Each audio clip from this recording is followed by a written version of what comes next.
आज का दिन हमारे लिए एक बड़ा दुख लेकर भी आया है।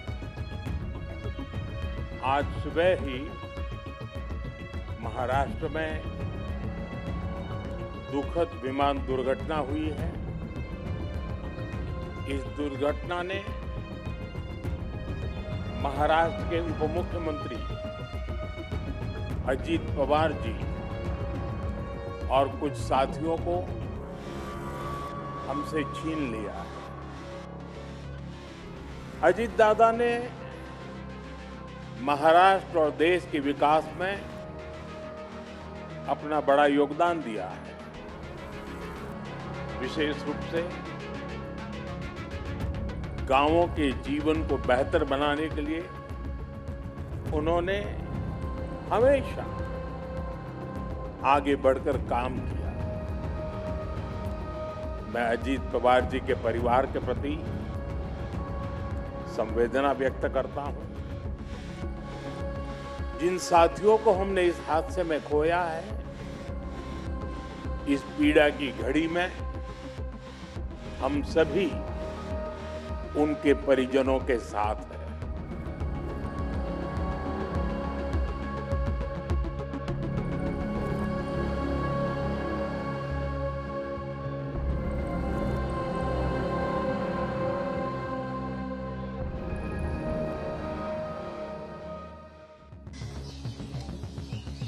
अतिशय दुःखद घटना घडलेली आहे।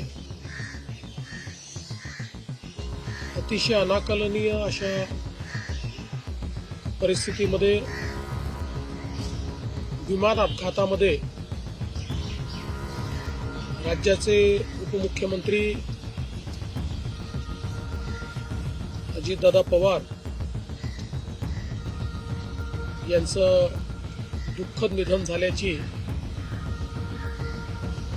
वार्ता सर्वांना मिळाली आणि संपूर्ण महाराष्ट्रामध्ये शोककळा पसरली। खरं म्हणजे श्री अजितदादा पवार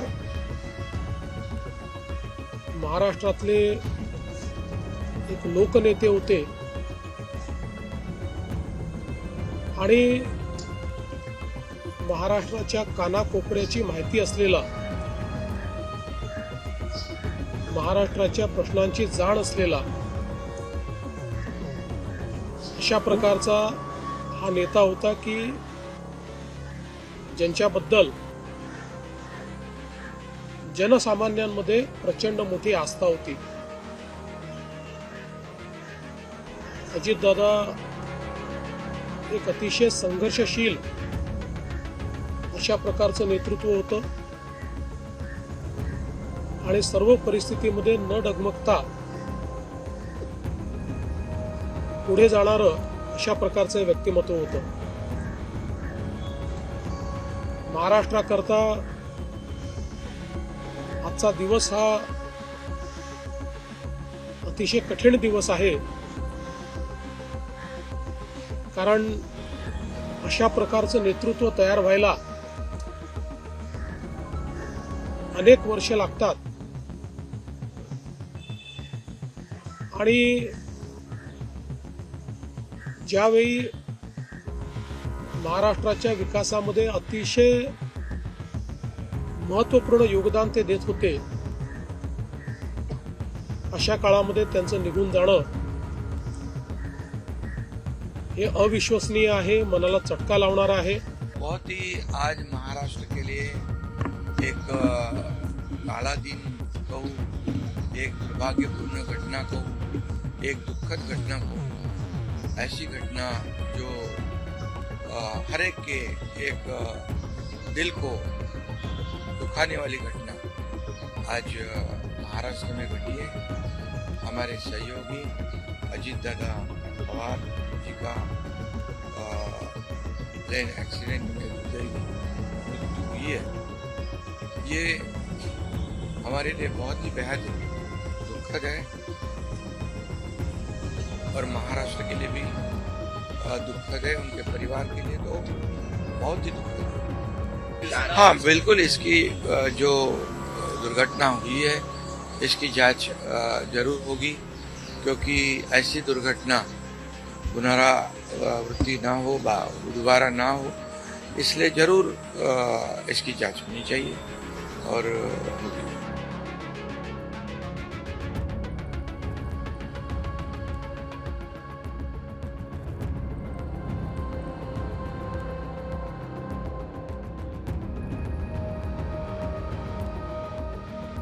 अजीत पवार का ये एक्सीडेंट में निधन होना ये बहुत ही दुखद और दुर्भाग्यपूर्ण है।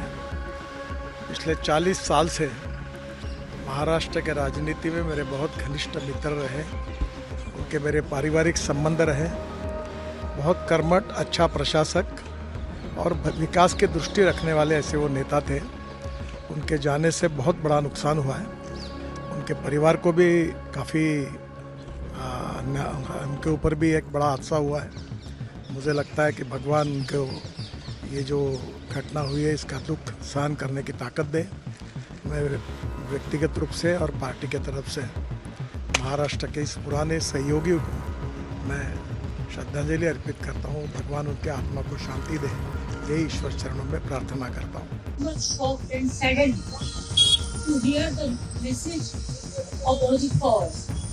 Deputy Chief Minister. He died today morning with plane crash. I'm really shocked to see the news.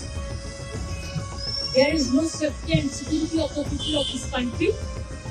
Even the political leaders, I do not know what is the fate of the opposition political parties, but he was very much with the ruling party.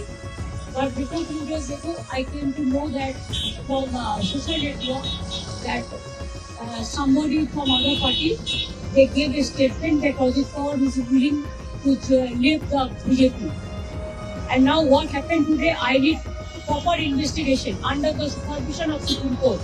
Only we have the trust on Supreme Court, no other agency. All the agencies are being totally purchased. And really it's a great loss for the country.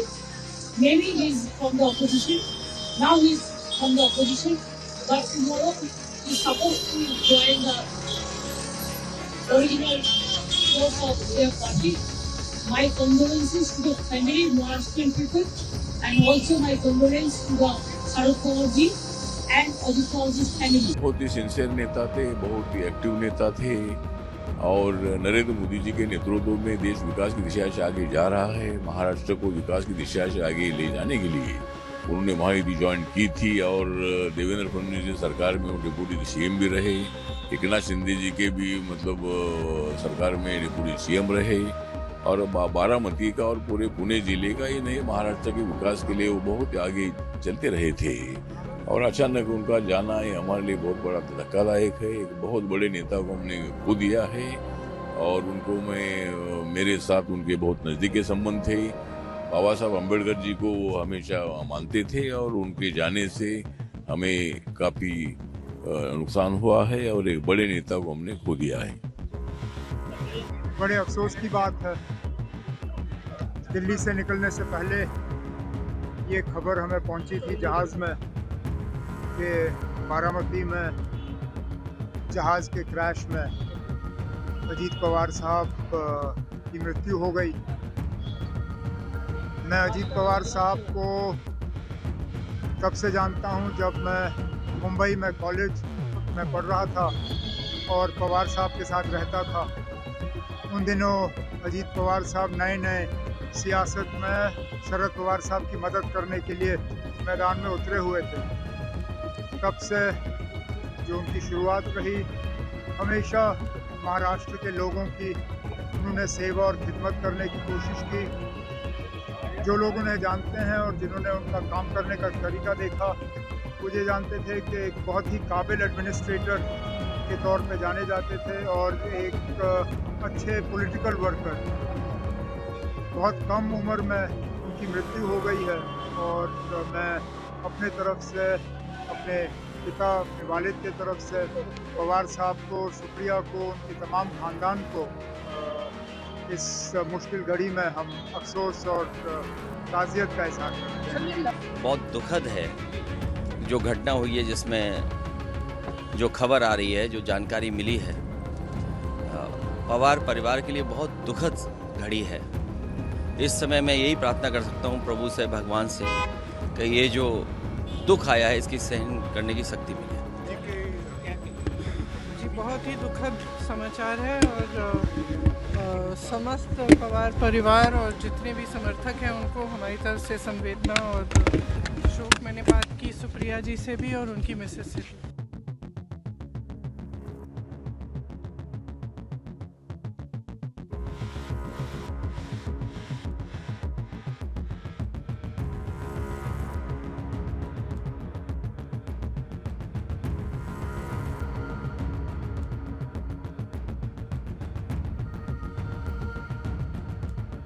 उनके मन में क्या, तो सुबह हमने TV पे देखा ना, तब हम ऐसे ही देखने आए, पर वो फिसला हुआ दिखाया है, पर वो फिसला हुआ नहीं दिख रहा, तो गिरा हुआ दिख रहा है। ठीक है, आपके तरफ से 60 बन, नीचे कुछ ऐसा फिसल कर गिरा नहीं, टीवी में दिखाते फिसल कर गिरा हुआ, पर वो फिर से क्या भावनाएं हैं, उनका निधन हुआ है, ऐसे ही नहीं। क्या भावनाएं हैं आपकी? क्या भावनाएं? मतलब हमारा राजा चला गया, ठीक है, इतना बड़ा, क्या हमारी बारामती अब सुधरेगी? तो मुश्किल है क्या? हाँ मुश्किल है। ये हमारे बड़े राजा चले गए, पूरी राजनीति ही खत्म हो गई। क्या क्या लगता है अब अगले समय का? मुश्किल है, अब आगे का परमेश्वर को पता है। हम ये अब जैसा भगवान के मन में होगा वैसा होगा, क्या करें, उसका कोई इलाज नहीं। कौन अब, क्या लगता है ये सारी घटना हुई है, विश्वास होता है? नहीं, विश्वास तो किसी को हो ही नहीं रहा, क्या चल रहा है क्या नहीं, विश्वास तो किसी को हो ही नहीं रहा।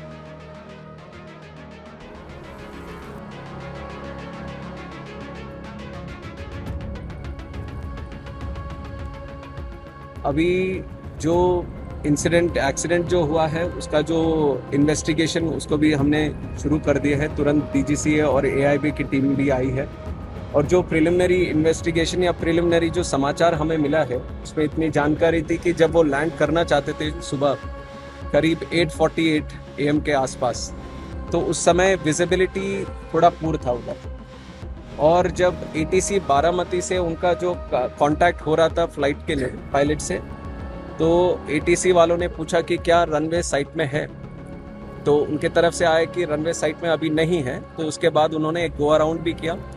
गो अराउंड करने के बाद फिर से एक बार कोशिश करी कि हमारे ATC से जो बारामती में जो FTO हैंडल्ड ATC है उनसे वार्तालाप चल रही थी।